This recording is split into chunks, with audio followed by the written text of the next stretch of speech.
حضرت عبداللہ بن عباس رضی اللہ تعالیٰ عنہما ایک رات کو حضور تہجد کی نماز پڑھ رہے تھے۔ یہ حضور صلی اللہ علیہ وآلہ وسلم کے پیچھے جا کے حضور کے ساتھ کھڑے ہو گئے۔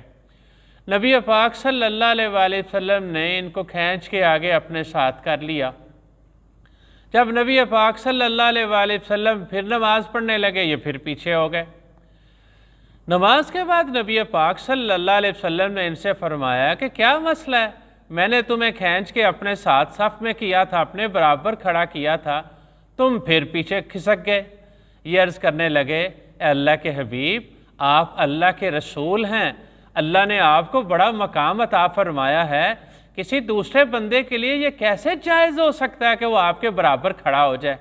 نبی پاک صلی اللہ علیہ وسلم نے ایک چھوٹے سے بچے کی یہ بات سنی، بڑے خوش ہوئے اور حضور نے انہیں بڑی دعاؤں سے نوازا۔